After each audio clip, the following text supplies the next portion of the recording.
Hello, everyone. Happy Friday. Welcome to our Conversations on Care, a Facebook talk show that brings together our healthcare partners, our clients, our caregivers to help families better understand and cope with the challenges of aging parents with chronic care needs. My name is Julie Collada, and I'm the founder and president of Open Arms Solutions. And Open Arms is a home care agency serving the Chicagoland area, focusing on inspired home care solutions for seniors with chronic conditions such as dementia, Parkinson's, and other movement disorders. It is our mission to help families through this difficult journey and to know that their loved one is living their best life possible. If you find these dialogues helpful, please give us a like and share so that this information can reach more people who need it. If you have a question or a topic you'd like to learn more about, please write them in the comments below and we'll do our best to get it on a program. I am so happy to say that today we have Amy Klem, who is the transitions manager at the beautiful Clare, to discuss the role of social workers in healthcare. And we're doing this very purposefully because this is Social Worker Month. And the theme this year is the time is right. And I actually had to look this up, what that meant, the time is right. I guess every year, Amy, there's a theme for National Social Workers Month. And you know what? When I looked up what it meant, it made incredible sense to me. You know, this year's theme was really inspired by the additional support that social workers provide and the country is really needing right now, recovering from this unprecedented 2 years of the challenges with COVID-19. So the time is right for social workers is absolutely the case. So excited that you're our guest. Well, thank you for having me, Julie.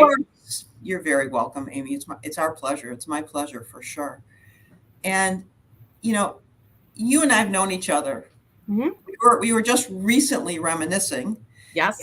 That we've known each other over 10 years. That is true. I think you were one of the first people that I met when I started here at the Clare as a social worker. Yeah. And it has just been a pleasure partnering with your community because you do such an amazing job and taking care of people. And we're going to be guys do too. So it's here we have a love fest. I mean, Open Arms does an amazing job as well. Yeah. Thank you. I appreciate it. And that's when you tend to partner with people that are like-minded and have similar values and really intention to do the right thing for people. And there's no doubt you and your team have that at the Clare. So it's really thank you so much. A pleasure to be partnering with you. Thank you. So it's always fun when we have guests on the program to start with because people want to know. What did you always know you wanted to be a social worker? At one point in your life, did you know and what really inspired you to get there? Sure. So my background, my undergrad was really in journalism. So I was very interested in that. And after I graduated, I had some wonderful opportunities to work in radio here in Chicago. And I think that at some point in time, I realized, I don't like just reporting on the problems that people have. I want to be part of the solution. And maybe that was a little naive of me. But I really felt like I wanted to be somebody that made more of a difference with my career choice. So at that point, I went back to graduate school at Loyola, and I got my master's. And so I graduated in 2000. So it's been a while now. It's a blink of an eye. Correct. Yeah. Well, that's a great story. And, I think that there's no question that you are making a difference. Right. I feel like we do every day. There's challenges in healthcare. We 100%. all deal with challenges. Sometimes we have to remind ourselves of the good that we do, because it's a constant, and we're going to talk more about what social workers do in just a moment, but it's a Yep. lot of navigating for people, Yep. and and also really meeting people where they are in their journey, and often it's a very challenging place. Exactly. I couldn't agree more. I mean, to be able to be there for a patient or a resident or their families and help them navigate what is sometimes just an overwhelming situation, is at the end of the day that makes me feel good if I can help make a difference for them. I can just share with you too, and I've said this different times on my program, and my team certainly knows this. I never expected to be running a home care company, because my background, I'm not a nurse, I'm not a social remember. Yeah, I remember. And I had the opportunity and privilege to run some other companies. Mm-hmm. And then my mom, all of a sudden was diagnosed with a mixed dementia, and she couldn't take care of herself anymore. And so I went through, and my family went through this journey with her. Mm-hmm. And we interacted with all sorts of people in the healthcare world. And at the end of that journey, I was very moved by what they did and how they helped. And they made such a big difference for me and my family, Mm-hmm. that I said, oh my gosh, if I could offer a value here, that would be so much more meaningful than the other things I've always done, which I've always loved in, starting other companies in business. But Right. I thought, oh my God, that would be, what a gift to be able to help families. And it really is, it really is. There's nothing, it's hard. I've told It people, is. I've never done anything harder, more Mm-hmm. challenging, Right. but I've never done anything more meaningful. So, Exactly. And you're wonderful at it. So I appreciate that, Amy, very much. That means a lot coming from you. thank you. So, is it just curious for people, because it's National Social Workers Month? What do you study what do social workers study? Yep. So social workers study a lot of theory, as far as we look at individuals, we look at groups, we look at families, and we look at different theories, most of them, psychological theories, because obviously there's a lot of crossover with social work and psychology.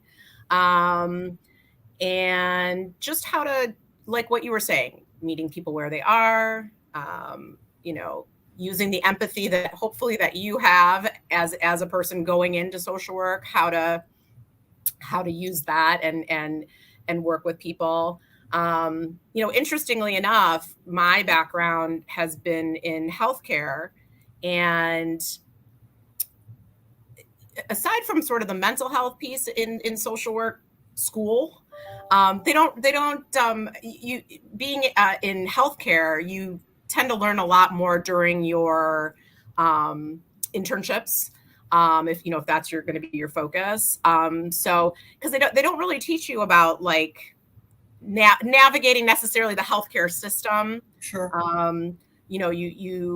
You do learn about sort of community resources and things like that for people, but I would say, like, as far as sort of healthcare social work, it's really you really learn sort of at on site, On the job. on the job, not necessarily in the classroom. So Sure.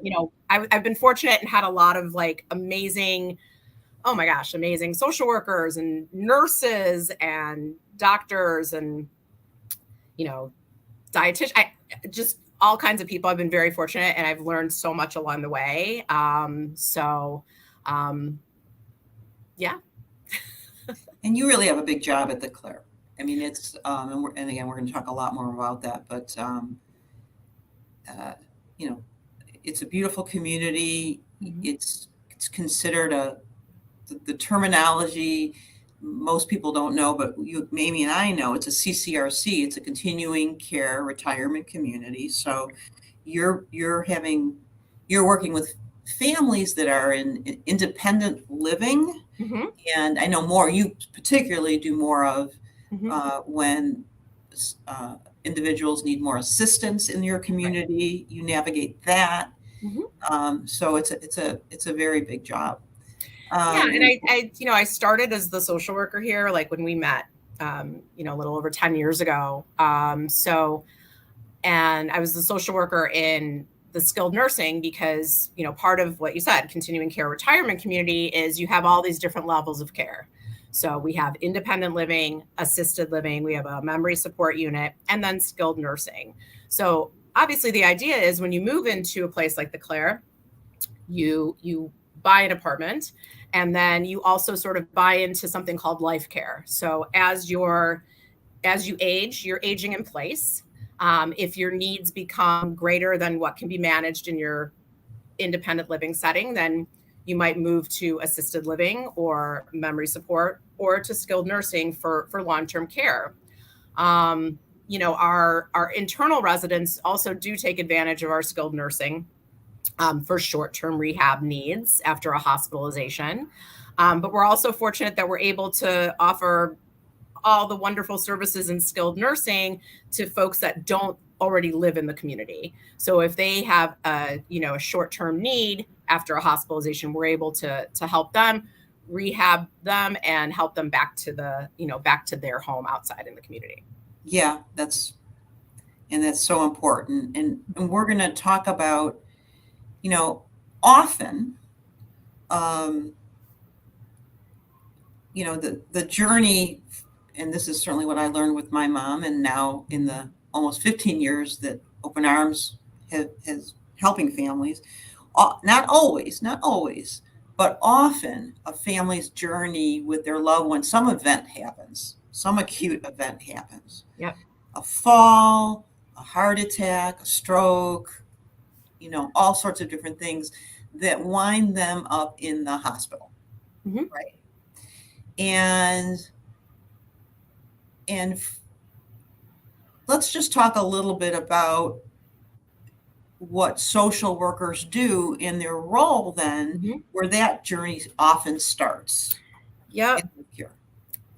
So happy to talk about that. I do want to say that, as a family and as someone with aging parents myself, I do think it's important to be having these conversations before you're at the point where it's an acute event and you find yourself in the hospital, somewhat panicked, and not sure what to do. I think as, adult children, it's important these are hard conversations. I mean, when you're healthy and robust, you don't want to be having these conversations because they're scary, right?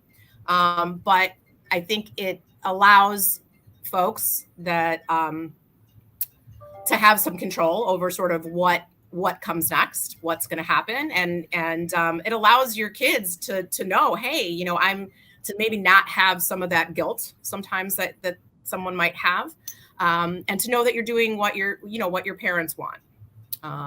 So well said, and so important. Yeah. And all too often we are faced with that, that event. Yeah. And it's so difficult and challenging and just so stressful for the family. 100%. When that conversation hasn't happened. Yes, it's much, much harder when the conversation doesn't happen. Because then there's all these sort of what ifs, because what the social worker in the hospital can help. I mean, I always see social workers either in the hospital or even, in my community, we're sort of the catch-all. If you don't know who to talk to, start with the social worker. Yes. Because even if they don't know the answer to the question, they're going to find that person for you, or they're going to get that answer. Sure. Because they're part of, that multidisciplinary team, and they're kind of the ones that help pull it all together. So that's what the hospital social worker can be, that person for you. Because it's hard to sometimes catch the doctor. It's hard to get a hold of the nurse sometimes. Sometimes the social worker might be hard to get a hold of, but they will get back to you. And that person can really help sort of be your partner and help sort of guide you through what the next steps are after leaving the hospital, whether that is, that they need short-term rehab in a community, and they can help you find that community, or whether that's going home with additional caregiver services.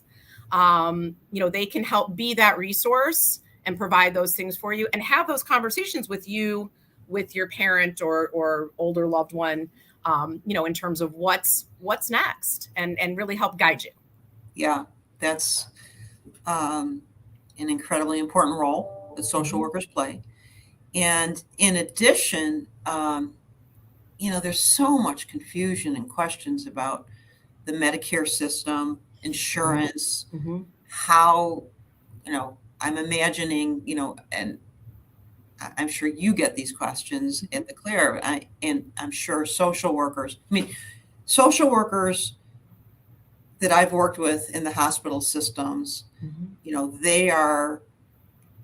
they do everything that you just described, Mm-hmm. and they have to be aware of, oh, you have this insurance plan, Mm-hmm.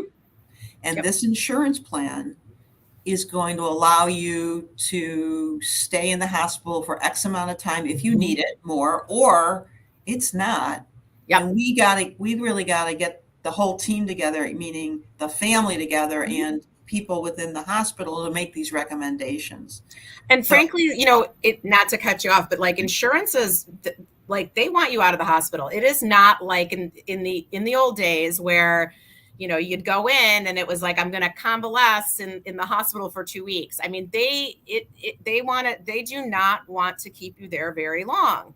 Yes. So, a lot of the calls I got is like, they just told me they're discharging, my mother tomorrow. And I don't know, I don't know what to do. I'm not sure what the next step is. Right.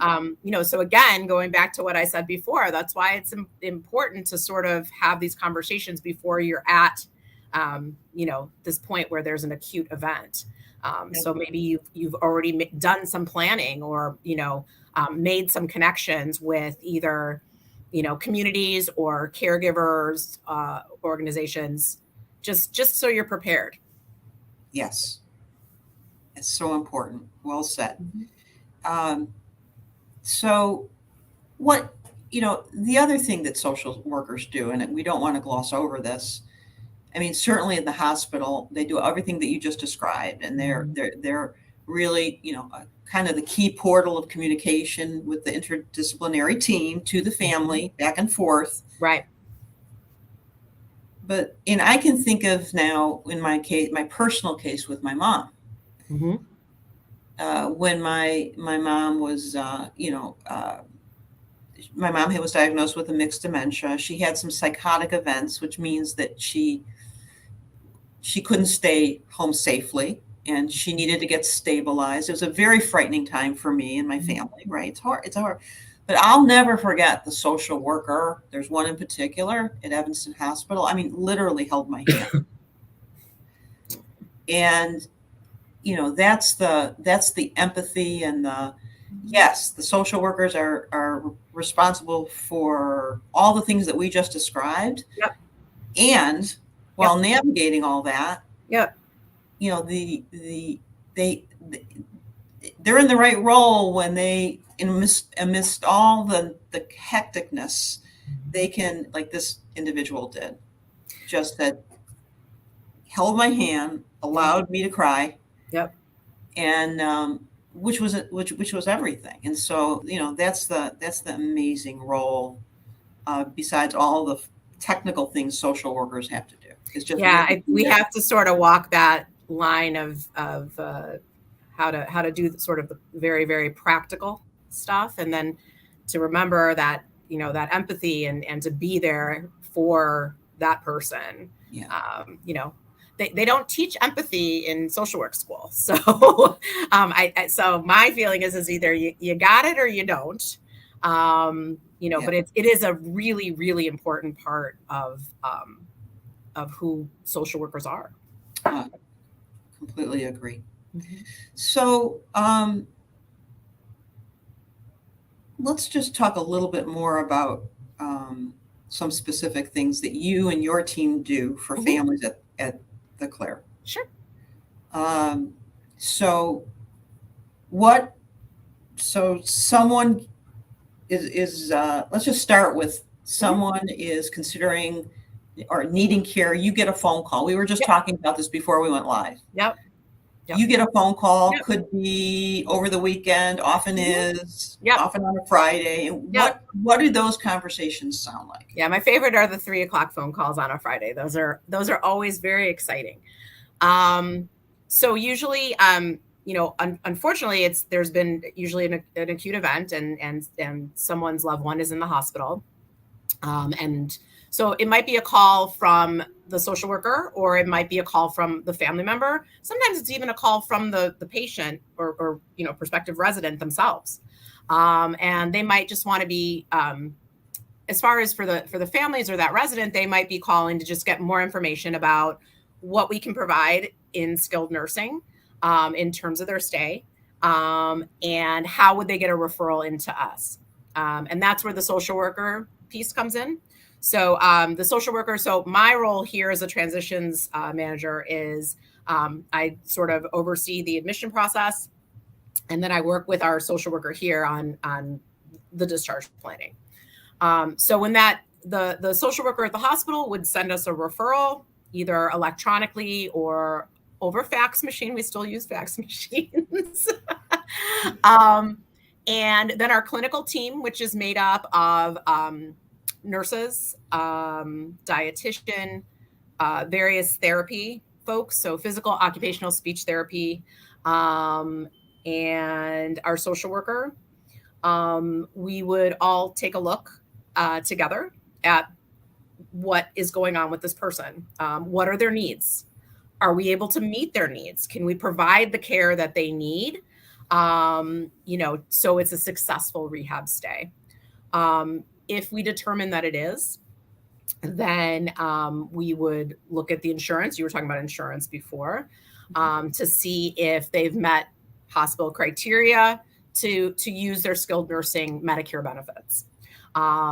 Or if they have an insurance, we might need to call and get pre-certification, get the okay from that insurance to admit them. So once that's all done, if we have a bed, then we're able to admit that person. And once that person's admitted, they get to meet everybody. So they they have assessments done by the nurse. They're seen by the doctor. We have dietary goes in. Our social worker goes in. Therapy does their evaluations, and the social worker then usually will set a care plan meeting with the resident and any family members that they would like. The sort of IDPH guidelines or best practice guidelines for a care plan meeting is within 21 days of someone's admission. But we try and do that a little bit sooner because people are kind of eager to know, sure, hey, what's going on?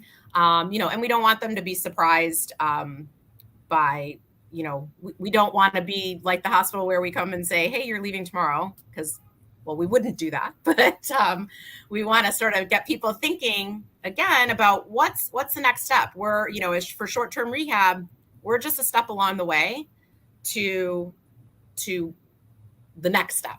So, what is that going to look like? Again, will somebody need assisted living? Will they need to hire additional caregivers at home? Will they need home therapy? Will they do outpatient therapy? So we start looking at all of those things and discussing those things as a team with the resident and the family. Yeah. That's a crucial part to get everybody on the same page and really communicating. So you do that initial care plan, and Mm-hmm. care plan is, I think you've described it already, but yeah. But for people who don't really know, a care plan, break it down a little bit more. I know it's sometimes it's a little confusing. So there's a care plan meeting is basically what we call it. Obviously we're talking with the resident, the family, with each other all along, but we try and set a time for us all to sit down and review everything. Medications, vitals, how's their skin integrity, how are they doing in therapy, how are they eating, and take all that and then sort of anticipate, when they might be ready to leave and what they might need. Do you invite families to those care plan meetings? We can. A lot of times, oftentimes we do. It's up to the resident, really. We want to include that resident. And oftentimes they do want their family involved. If the resident is not able to maybe meaningfully understand what is happening in the care plan, then certainly, we'll look to the power of attorney for healthcare to be a person to be at that meeting as well. It's a very important piece as well, the power of attorney for healthcare. That is also something people should look at doing, before you get to Crucial. It is crucial. It is absolutely crucial. Again, it allows you to remain in control of your care in a way when you might not be able to tell people what you want. It is very, very important. Yeah, we recently had a guest that was an attorney, an estate planning attorney. Mm-hmm. And I think we've been doing this program for over a year and a half, and this topic keeps coming up because we all know that in this industry how critical it is that families have those conversations early and really identify some really key things. And that's because I've had cases in my career where you have 6 children, you've got mom. There is no power of attorney for healthcare. There is nobody ever had these conversations, and both sides of the family, the family splits in 2. They're fighting. Things get ugly, and go to court. It just it does not have to be that way. It's very preventable. Right. And I just, as you touched on it earlier on, and none of us want to think about this. Right. When everything's okay, and I know I often navigate my life this way. What's urgent? Which of my 4 kids needs my attention? Have I paid enough attention in this area of my life? Right. Am I exercising? Right. Am I meditating? Right. Have I called this person? And we all do that. Like, we're so busy. So it's the thing that's urgent that usually gets our attention, and not necessarily the thing that's so vitally important. Correct. And so, I think many of us in healthcare, my husband and I went to an estate planning attorney and had that all taken care of. And it's just a big, it's just a big relief to know. And I think that in my case with my mom, I was not successful at getting her to talk about things like this, nor was my brother or my sister. And so it was a panic when it all happened. Yeah. And it's just, it's something we all want to try to prevent. Yeah. We've covered a lot of different things here.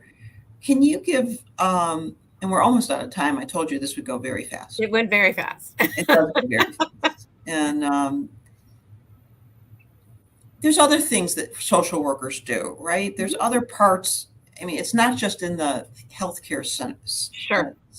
There's other kinds of ancillary, and I don't mean less important when I say ancillary, just different roles social workers play. Mm-hmm.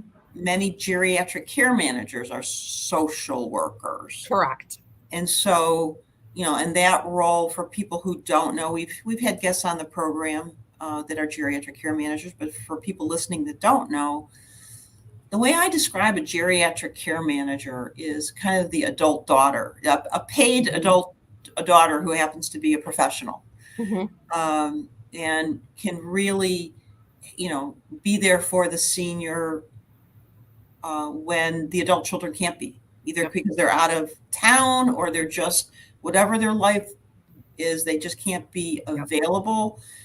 That critical visit to the doctor to really listen to the doctor and understand the instructions the doctor is giving, or that unfortunate emergency visit to the ER, and, being there actually at the hospital, if no one else can be there, and reading and understanding the discharge plan, right, and what the key follow-ups are, and what that care plan is. And often that geriatric care manager probably may have a POA, may or may not have power of attorney, depending. But Yep. they're then attending, if there is a care plan meeting, Yep. they would They be could be attending that person. Sure. They would be that person. So, and that often is a social worker. Right. And then, of course, there's social workers that are in practice and do counseling. Yep. That play an incredibly vital role for families. There are social workers that that do individual counseling, family counseling. Yep. What am I missing? What are we missing, Amy? I mean, there's just so many different. Well, I mean, if you want to spread out even more, I mean, obviously, working with children, and oddly enough, I think my wedding planner was a social worker. I always feel like social work sort of lends itself to things like to event planning. Yeah, I think you're right. Very similar. So. Skills.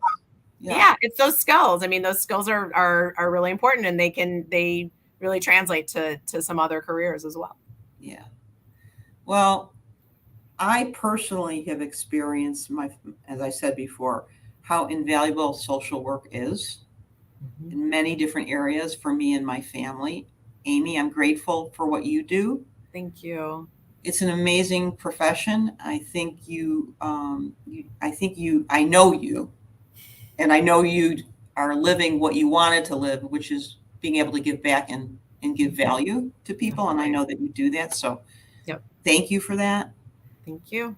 Thank you for you and your team who take such great care of people. And it was a pleasure having you on the programs. Thank you so much. Thank you for having me. Absolutely. All right.